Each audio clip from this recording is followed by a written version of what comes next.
Hello po sa inyong lahat mga ka-crypto. Ako po si Pinoy Crypto Trader at sa video na ito ay atin pong pag-uusapan ang aking technical analysis dito kay Bonk ngayon pong May 2 taong 2024. At ang ating pong nakikita rito ay ang daily chart time frame nitong si Bonk kung saan ay nitong mga nakalipas lamang po na araw ay nagkaroon siya ng breakout dito po sa upper portion ng kanyang channel pattern. Descending channel pattern po yan. Kaya ang inaasahan po natin ay magpapatuloy po ito sa kanyang pag-angat sa presyo. Ngunit nagkaroon po siya ng rejection sa resistance line natin dito sa 40 digits 2848 at ito po ay bumagsak. At ngayon ay bumagsak po siya at tinamaan naman po niya ngayon yung support line natin na 40 digits 2140. At ayan, bago po tayo magpatuloy ay nais ko lamang po munang bigyang linaw ang aking disclaimer kung saan ang nilalaman po ng video na ito ay hindi po ito isang financial advice. For education and information purposes lamang po ang layunin nito. Maliban po dito ay nais ko na rin pong magbigay babala na wala pong kahit anumang group chat ang Pinoy Crypto Trader. At ayan po si Bonk. Bumalik po siya sa ilalim ni Fluky Ino. Kahapon po ay nagawa po niyang higitan itong si Fluky Ino dito sa rankings, market cap rankings. Pero ayan, balik po siya ulit dito sa ilalim. Pero kung mapapansin po natin ay halos malapit na rin po yung kanilang nananatiling malapit pa rin yung kanilang market cap. Kaya matindi pa rin yung bakbakan nilang dalawa dito sa ikalimang pwesto ng market cap rankings dito ng mga meme coins. At yung kanyang trading volume naman po ay nananatiling mataas pa rin. Umangat ito ng 36.67%.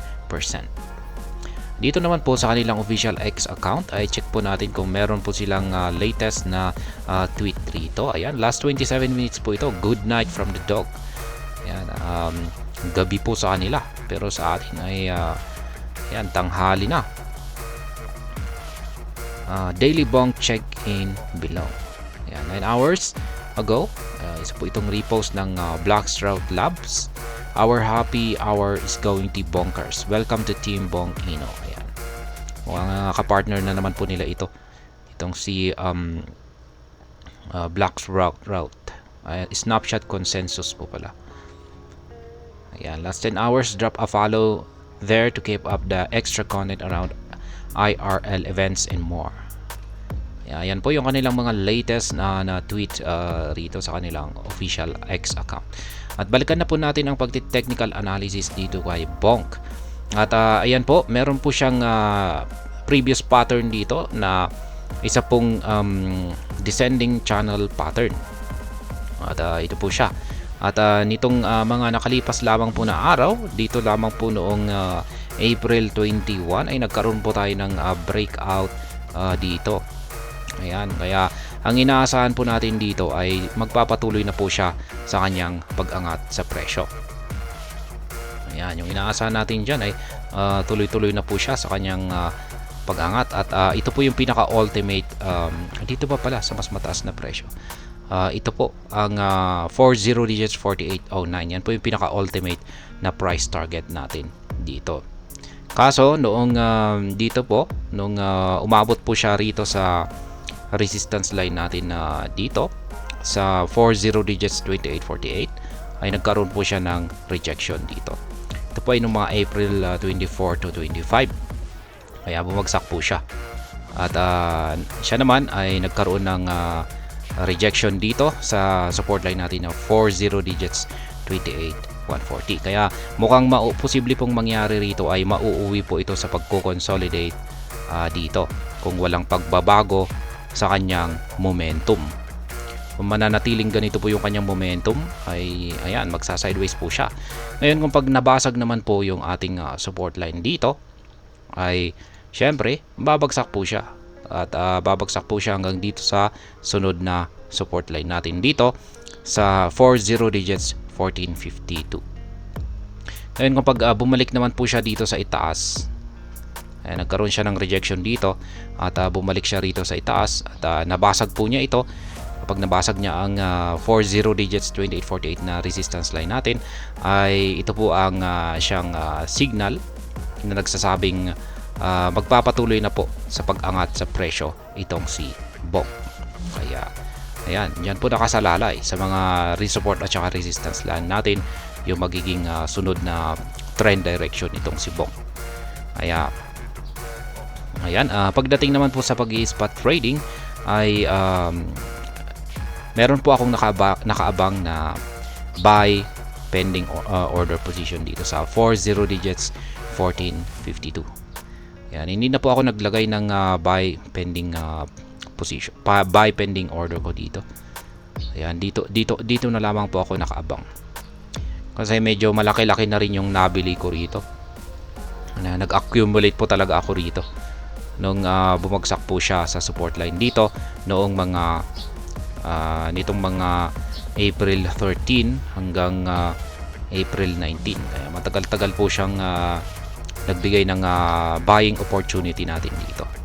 At nakapag-take profit po ako dito ng konti nung umakyat po siya rito sa 40 digits 2848. Ayan, pero ngayon ay hindi po ako hindi ko na po kailangang bumili dito. Pero sa mga gustong bumili diyan ay isa po ito sa buying opportunity po natin dito, ang support line na ito.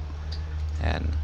Pero pag tulad ko po na marami po kayong nabili rito ay hindi na po ninyo kailangang bumili dito. Abangan na lamang po natin ulit yung kanyang posibleng pagbagsak dito. Kung yan ay babagsak pa siya rito, ay saka dito na lamang po tayo ulit bumili dito. Yan,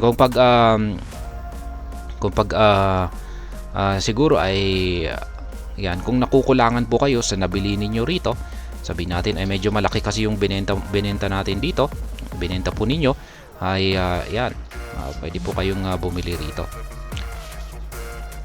Malaki naman yung nabili ko rito, pero gusto ko lang talaga na magdagdag pa. Kaya ayan, gusto ko lang magdagdag ulit dito kung sakaling bumagsak siya rito. Pero base po sa mga signals natin, ayan, bullish yung ating Hall-Sweet indicator dito.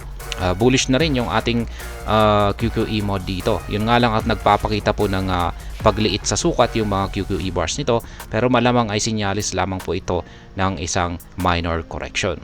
Kaya kung pagtatalbog talaga siya rito at hindi po niya magagawang basagin yung support line natin na ito, ay sinyalis na po yan na itong si Bonk ay makaka-recover na sa kanyang pag-angat sa presyo. Ayan, naakyat na po siya. Dulot po yan ng kanyang breakout na naganap dito. Kasi ganyan po talaga. Kung minsan, kung nagkakaroon tayo ng breakout dito, ay hindi naman po kaagad-agad na sasabog yan or magkakaranas ng price surge. Kung minsan ay pagkatapos po ng breakout, magkakaroon pa siya ng retest. Yan.